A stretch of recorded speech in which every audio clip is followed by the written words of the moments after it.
Bonjour à tous, alors c'est Cécile et aujourd'hui j'avais envie de vous parler un petit peu des jeux qui m'ont le plus plu sur le festival de Vichy. Sur le festival de Vichy, c'est l'occasion de découvrir toutes les sorties de fin d'année avant pour savoir ce qu'on a envie de rentrer en boutique. On va brasser à peu près 400 jeux sur 2 jours, donc je vous laisse imaginer un petit peu la quantité. Et il est difficile de vraiment des fois pouvoir jouer une partie complète. Donc je vais vous parler des jeux qui m'ont plutôt tapé dans l'œil. Il y en a certains où j'ai vraiment pu me rendre compte de ce qui valait puisque j'ai vraiment pu faire une partie. Et puis il y en a d'autres où c'est plutôt une intuition et je me permettrai du coup de vous le dire. Alors le premier jeu dont j'avais envie de vous parler, c'est un jeu enfant qui sort chez Gigamic, c'est Archéo. Archéo, c'est un jeu pour se mettre à la place d'un archéologue. C'est un joli jeu pour les enfants à partir de 5 ans, dans lequel on va creuser littéralement dans la boîte, puisque vous allez avoir comme petit matériel une pelle qui est accrochée à une ventouse, et on va venir soulever des petites tuiles pour justement creuser et découvrir les trésors. Attention de creuser au bon endroit, puisque des fois, on va tomber plutôt sur des pièges que sur les petits dinosaures qu'on a envie de découvrir. Alors, le deuxième, c'est Osmosis. Osmosis, c'est un jeu d'association d'idées pour voir si on va être en osmose autour de la table et si on va réussir à penser aux mêmes choses. C'est un jeu qui va se jouer à la fois avec des images, mais aussi des mots, puisque les cartes sont recto-verso. Ça se joue en 3 manches, une manche avec des images, une manche avec des mots, une manche avec des images. Le principe, ça va être de réussir à associer les cartes qui sont au centre de la table et de se mettre d'accord pour faire une des combinaisons qui est proposée ici sur la table. Donc, est-ce qu'on va réussir à associer 3 cartes ensemble parce qu'on trouve que c'est la même idée? Est-ce qu'on va réussir à faire une graduation? Est-ce qu'on va aussi réussir à faire un contraire? Voilà, associer 2 cartes parce qu'on trouve qu'elles s'opposent, une carte qui serait toute seule, ou alors 2 paires. Et on va discuter, mais on va discuter de façon à se donner des indices. C'est-à-dire qu'on ne va pas dire « moi je trouve que la carte 4 et 6 vont ensemble ». Non, ça c'est interdit. On va plutôt dire « parmi les cartes qu'il y a sur la table, moi je vois bien déjà une paire ».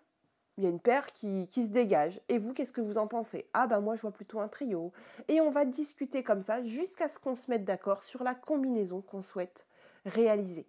Une fois qu'on s'est mis d'accord, chacun prend ses cartes, hop, numéro, et va du coup mettre sur la table, face cachée, ce qu'il pense faire. Voilà, si on était parti sur par exemple 2 paires, moi j'aurais bien mis par exemple la 1 et la 5. Voilà, Octave, il a envie de faire ça. Et puis peut-être qu'il va mettre, hop, celle-ci et celle-ci. Chacun fait ça et ensuite, on va révéler nos choix. Si on a une majorité de personnes qui a fait les mêmes choix, super, on est en osmose et on gagne la manche. Si ce n'est pas le cas, pas de chance, la manche est perdue et il faudra en gagner 2 pour gagner la partie. Alors, le suivant que j'avais envie de vous présenter, c'est Tag Team. Tag Team, c'est du jeu où on va se fighter, c'est du 2 joueurs, c'est un jeu de combat où on va avoir chacun 2 personnages. Alors, je fais une petite parenthèse juste pour vous dire que voilà, si j'ai la boîte, c'est parce que quand on va à Vichy, on a des éditeurs des fois qui nous donnent quelques boîtes justement pour pouvoir tester les jeux correctement, pour pouvoir s'en imprégner.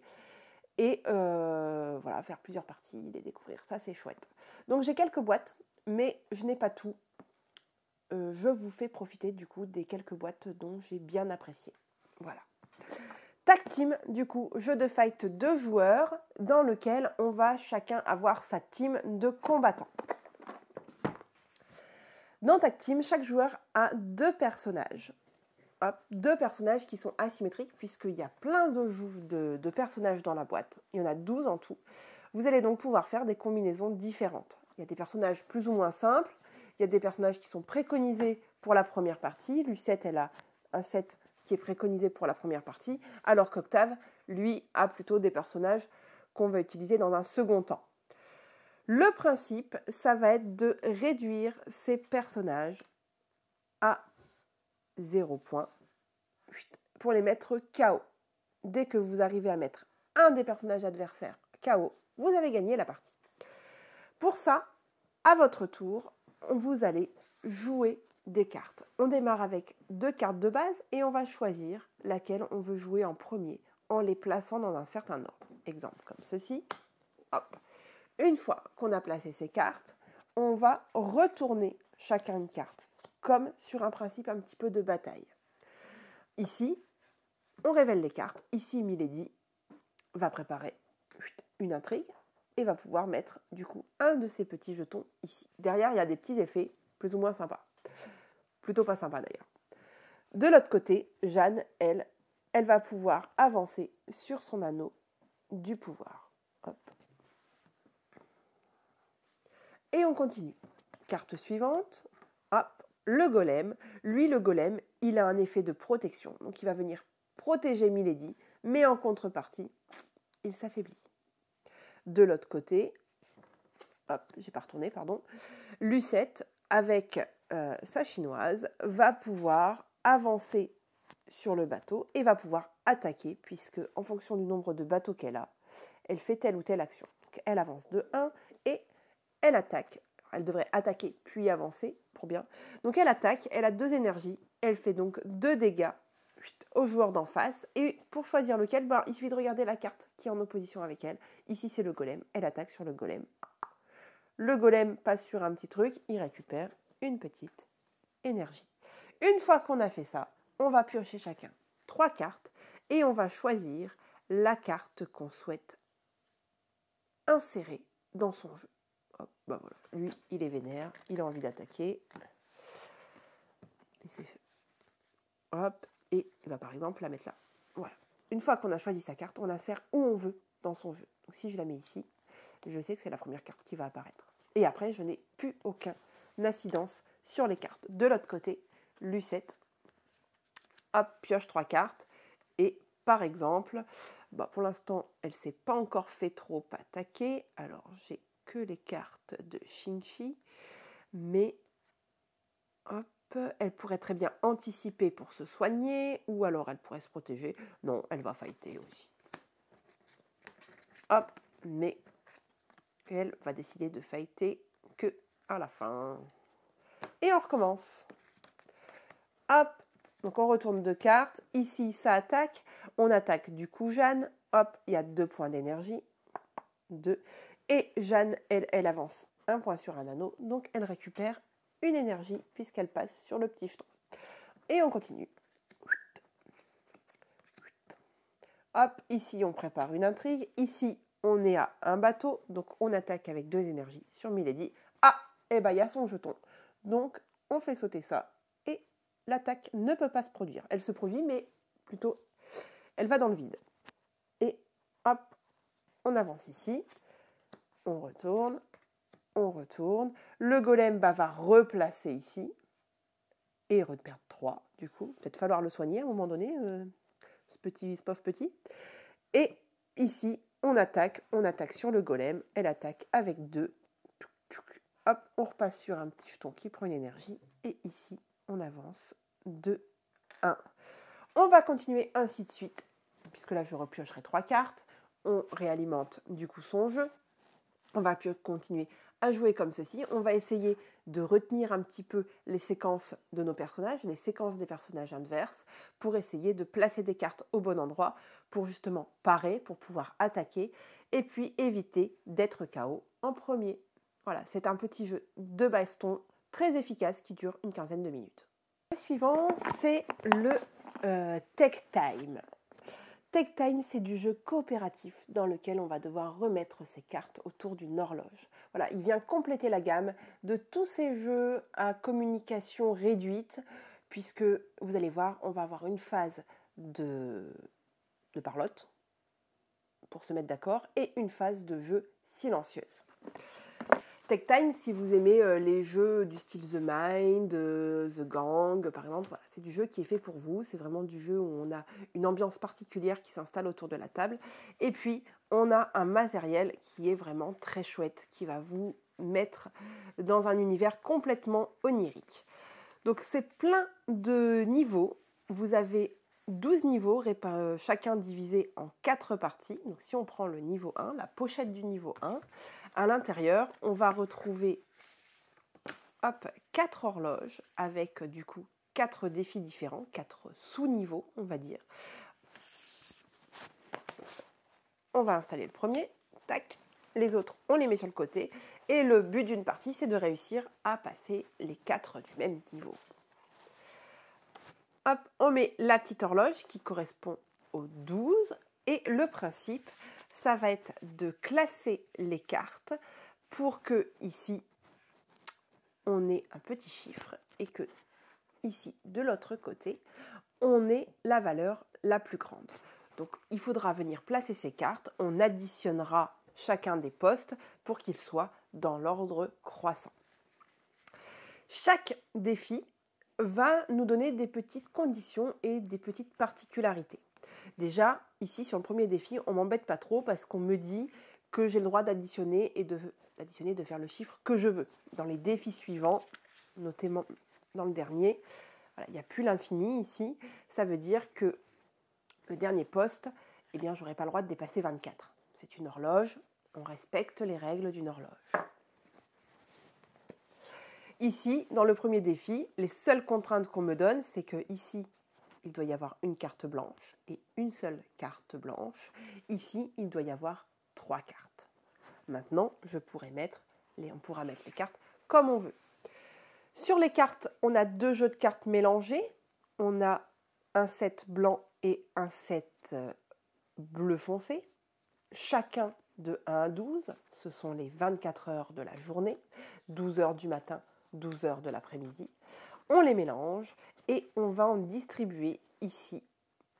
Alors ici on joue à 3, donc il y en a un qui s'en va. Allez, hop, tu dégages. Hop, on distribue donc 4 cartes à chaque joueur. Voilà, et on ne les regarde pas puisqu'on a un premier temps d'échange sans regarder ces cartes où on va se mettre d'accord. On va discuter, écoutez, celui qui a le 1 ou 2 va peut-être le mettre là, 1 ou 2 blancs. Là, de ce qu'on voit, on a beaucoup de cartes blanches, on a peu de cartes bleues. Donc voilà, on s'organise, on discute, on réfléchit à notre stratégie. Quel type de carte on va plutôt mettre là? Ici, il en faut 3, est-ce qu'on met les 3 plus grosses? Ainsi de suite. Une fois que chacun a discuté, on a le droit de prendre son jeu et c'est celui qui le sent qui va pouvoir, du coup, commencer la partie. Donc, une fois que les 12 cartes ont été réparties autour de l'horloge, eh bien, on va révéler. Donc, je vous rappelle, ici, il devait y avoir qu'une seule blanche, ici, il devait y avoir 3 cartes et on a le droit, puisqu'il y a le symbole infini, de dépasser la somme de 24 à la fin de l'horloge. Ici, on commence avec 2. Ensuite, on va révéler ici 5, tout va bien. 5 à égalité, tout va bien quand même. On a le droit à égalité ou supérieur. Ici, 8, tout va bien. Hop, 17. Et hop, on a l'ordre 30. On a bien rangé nos cartes dans l'ordre croissant. Hop, premier défi validé. On va pouvoir passer au suivant. Et on va jouer comme ça, ainsi de suite, en avançant d'horloge en horloge. Ce qui est très chouette dans ce jeu, hop, voilà, je vous les montre un petit peu, les suivantes. Voilà. Les visuels assez chouettes, qui évoluent légèrement en fonction des mondes. Ce qui est vraiment très chouette dans ce jeu, c'est que les stratégies qu'on va mettre en place, eh ben, on va devoir constamment les réinventer, puisque quand on a ce temps de discussion, on se rend compte qu'on a mis quelque chose en place, super, on va refaire la même stratégie. Eh bien, pas de bol, pour le niveau suivant, ça va nous demander de nous réinventer. En général, on est toujours en train de se réadapter par rapport aux contraintes.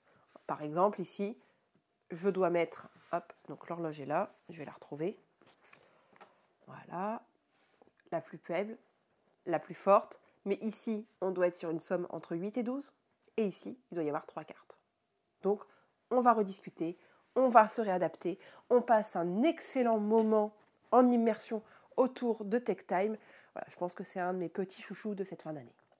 J'avais envie de vous parler aussi de Clear 4. Clear 4, c'est un petit jeu de cartes avec aussi des chiffres et donc des couleurs. Le principe, ça va être de se débarrasser de ces cartes. Dans Clear 4, vous avez quelques cartes devant vous. Vous avez aussi des cartes dans votre main face cachée. À votre tour, le but, ça va être de réussir à faire un clear fort, puisque quand vous aurez 4 cartes identiques, vous pourrez balayer, nettoyer la table, voilà, ou les dégager, puisqu'on était chercher clear, je ne savais pas, ça voulait dire dégager. On joue comme ça chacun son tour, si on ne peut pas jouer, on repioche, et on va essayer d'éviter d'ouvrir les clears aux autres joueurs. Voilà, ça marche très bien, c'est très efficace, en petit jeu d'ambiance, petit jeu d'apéro et petit jeu de cartes. En petit jeu de défausse également, on a découvert 13 feuilles en petite boîte biseau, comme ça. Donc dans la gamme des boîtes biseau Gigamic. 13 feuilles, c'est du jeu qui reprend un petit peu le principe du jeu mot, si ça vous parle, avec des vaches, où on va devoir placer ces cartes, soit d'un côté parce qu'elles sont plus grandes que celles qui sont déjà posées, soit de l'autre côté parce qu'elles sont plus petites. Dans 13 feuilles, il faut respecter le nombre de cartes qu'il y a avant, puisque si je veux me mettre d'un côté et qu'il y avait 2 cartes juste avant, je suis donc obligée d'en mettre 2 aussi. Et puis, de temps en temps, je vais pouvoir reprendre des cartes du centre de la table, notamment si je ne peux pas jouer. Et donc, je vais peut-être ouvrir le jeu aux autres joueurs. Voilà, c'est très malin, c'est très facile d'accès. Il rentre très bien dans cette gamme de petits jeux de cartes, de petits jeux de poche. Alors, j'avais aussi envie de vous parler d'un jeu qui s'appelle La Fabrique, qui est chez Yellow. Voilà, je n'ai pas de visuel à vous montrer, on va essayer de vous incruster une petite photo. La Fabrique, c'est un jeu assez original. Alors, comment le pitcher? C'est un jeu qui va vous créer des souvenirs. Vous savez, tous ces moments qu'on passe entre copains, où on a des délires, et où pendant des années, on se dit hey, « tu te souviens de la fois où… » Eh bien, c'est vraiment un jeu qui va vous permettre de vivre des moments comme ça. Dans La Fabrique, le principe, ça va être de se créer un petit peu une histoire tous ensemble. On va avoir un plateau et on va avoir des images un petit peu picto. Il va falloir replacer ces images pour leur donner du sens. À chaque tour, on dévoile une image et on va se mettre d'accord sur ce qu'elle représente. En fonction de sa représentation, on va le placer à un endroit sur le plateau pour justement donner du sens. Je vous donne un exemple. Nous, on avait une carte qui nous a fait penser à une baleine. Avant, on avait mis la mer. On va mettre la baleine au-dessus de la mer. Comme ça, la baleine est dans la mer. Et on va se donner du sens comme ça sur toute la partie. On va pouvoir se donner des cartes qui vont nous créer des fous rires. On va des fois avoir des cartes où on va avoir des choses complètement différentes les uns des autres. C'est vraiment du jeu dans lequel vous allez passer un excellent moment entre copains. J'ai pas fait une partie complète, j'en ai fait un début de partie et rien que ça m'a donné envie de continuer. Voilà, j'étais limite frustrée parce qu'on m'arrêtait. Donc La Fabrique, chez Yellow, c'est un jeu très original et je pense que ça doit être mon petit coup de cœur de Vichy. Alors, un autre petit jeu que je n'ai pas récupéré, mais que je n'ai pas, tout simplement, il y a un jeu de Flying Games qui s'appelle Viva Katrina. Vous pouvez le tester sur Board Game Arena pour info. C'est un petit jeu, en tout cas c'est un jeu de pose de tuiles sur le thème de la fête des morts, puisque vous allez voir c'est très joli, c'est très coloré. Le principe c'est qu'il va falloir placer des tuiles pour tout relier à son petit temple. À la fin de la partie, tout ce qui est relié à son petit temple donne des points. Et à votre tour, vous allez pouvoir prendre une tuile du plateau central. Alors on ne peut pas prendre toutes les tuiles, on prend que les tuiles qu'il y a sur les extrémités et la placer chez vous. C'est assez réjouissif puisque à chaque fois que vous allez prendre une tuile, ça va forcément vous abonder quelque chose. Vous allez mettre des personnages, vous allez mettre des papillons, vous allez mettre des nouveaux bâtiments, vous allez essayer de faire des groupes de ballons. Voilà. Sur chaque tuile, il y a quelque chose à prendre. Toute l'astuce, c'est justement de se dire laquelle je priorise et surtout, qu'est-ce que je vais ouvrir au suivant si je prends celle-là. Ça se joue en plusieurs manches, c'est très familial, c'est très efficace. Voilà. Je vous conseille vivement de le découvrir. Alors, dans les derniers jeux dont j'avais envie de vous parler, c'est plutôt des gros jeux. Alors, ils m'ont assez tapé dans l'œil. Maintenant, je ne les ai pas testés. Sur Vichy, on n'a pas le temps de faire des parties déjà de petits jeux. On n'a pas le temps de faire des parties entières. Alors, je vous laisse imaginer les gros jeux de stratégie, ce que ça donne. Le premier dont j'avais envie de vous parler, c'est un jeu qui s'appelle Fromage. Voilà, c'est une thématique assez originale puisque vous allez être maître fromager et vous allez créer du fromage. C'est un plateau qui est circulaire et à chaque tour, vous allez venir placer vos petits fromages et votre maître fromager au-dessus. Et le plateau, de tour en tour, va tourner. À chaque fois que votre maître fromager et face à vous, il revient vers vous. Voilà, ça veut dire qu'il a terminé de faire son action. Il y a des actions qui vont prendre plus ou moins de temps et toute l'astuce du jeu semble être là. C'est-à-dire quelle action je priorise, quelle action je mets du temps à faire, quelle action je fais plus rapidement. À la fin de la partie, tous les fromages de votre couleur qui sont sur ce plateau circulaire vous donneront des points. Voilà, c'est assez riche et franchement, ça donne très envie. Le deuxième, toujours en gros jeu, plutôt jeu confirmé, jeu expert, c'est un jeu de chez Yellow qui s'appelle Rock Hard 1977. Pareil, je n'ai pas pu le tester, on me l'a juste pitché, mais c'est un jeu qui en termes de thématique a l'air assez bien fourni, c'est-à-dire qu'en gros les mechas sont bien pensés par rapport au thème. Vous avez envie d'être rockstar, vous avez envie de pouvoir vivre de la musique, et pour ça, malheureusement, au début de la partie, ce n'est pas le cas. Pour ça, vous allez devoir travailler un petit peu, vous entraîner avec votre groupe, et puis vous allez essayer de vous forger comme ça une petite réputation, et notamment aussi d'avoir des contrats, puisque c'est bien connu dans la musique, avec son groupe, il faut jouer, il faut se faire connaître pour pouvoir gagner sa vie. C'est un jeu qui a l'air très chouette au niveau thématique, qui a l'air très chouette en termes de gameplay également. Et puis, ce qui est drôle, pour la petite touche, c'est que pour gagner de l'énergie, vous allez devenir addict aux bonbons et au sucre. Voilà, j'en dis pas plus. Hop, et le dernier, plutôt gros jeu de stratégie auquel j'avais envie de vous parler, c'est un jeu de ludonote qui s'appelle Limite.